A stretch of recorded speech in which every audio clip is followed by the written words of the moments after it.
Hello viewers, நாங்களோட Lakshmi. நீங்கள் பதிலிருக்கிறது 0%.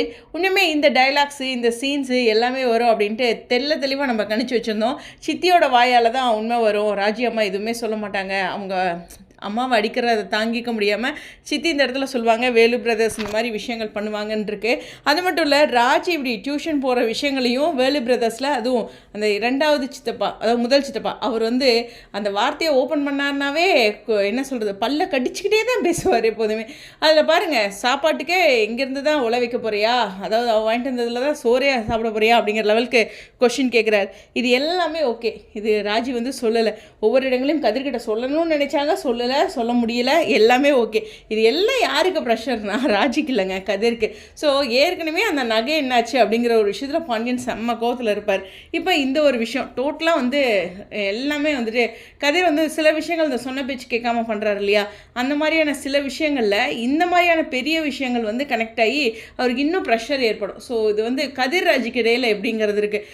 கதிர் நான் தான் உனக்கு எல்லாமே செஞ்சு கொடுக்குறேன்ல, அப்புறம் வேணான்னு சொல்கிறேன்ல, அப்புறம் ஏன் அப்படிங்கிறதும், இந்த நகை ரிலேட்டடாகவும் கதிர்க்கு எந்த அளவுக்கு தெரியுங்கிறது எனக்கு தெரியல.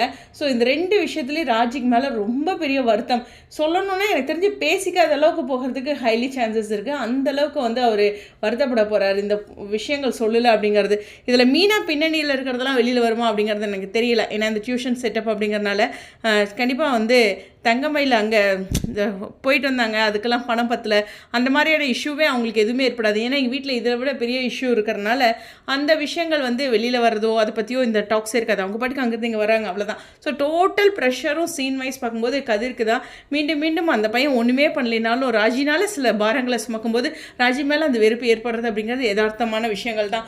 ஸோ வெயிட் பண்ணி பார்ப்போம் அப்கமிங் இன்ட்ரெஸ்டிங்கான விஷயங்கள். அதனுடைய அமைப்பு நமக்கு எப்பயுமே பிஎஸ்ஸை பொறுத்தவரை பார்த்திங்கன்னா அடுத்து இதுதான் கதை அப்படிங்கிறத நமக்கு புரிஞ்சுக்கிற மாதிரியே கொண்டுட்டு போவாங்க. ஆனால் அந்த பதட்டத்தோடு வச்சுருப்பாங்க.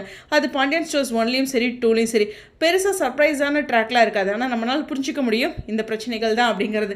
ஸோ அதுதான் பிஎஸோட சிறப்பே. சரி, எனிவேஸ் இந்த இடத்துல கதிர்கிற ப்ரெஷர், கதிர் ராஜிக்கிட்ட ஏற்படுற அந்த வருத்தங்கள், கதிர் ராஜிக்கிட்ட பேசாத அளவுக்கு போகிற அளவுக்கு கூட சான்சஸ் இருக்குது. அவங்க கமெண்ட் இருந்தாலும் நீங்கள் கமெண்ட் இருக்க மாட்டீங்களா அப்படின்னு உங்கள் மைண்ட் வைஸ் தெரியுது.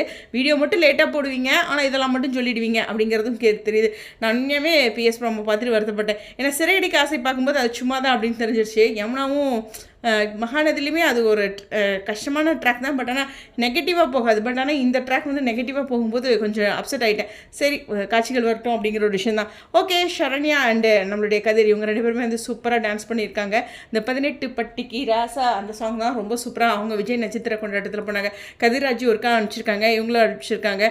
அப்புறம் நம்மளுடைய வெங்கட் அண்ட் ஹேமா அனுப்பிச்சிருக்காங்க. எல்லா பேருக்குமே ஈக்குவல் இம்பார்ட்டன்ஸ் கொடுக்கறது சில சீரியல்ஸில் இருக்காது, மகாநதி, பாண்டியன் ஸ்டோர்ஸ் அப்படின்ட்டு. ஸோ ரொம்ப நல்லா இருந்துச்சு. ஸோ அவங்களுடைய கருத்துக்கள் ஸ்டேடியோன்.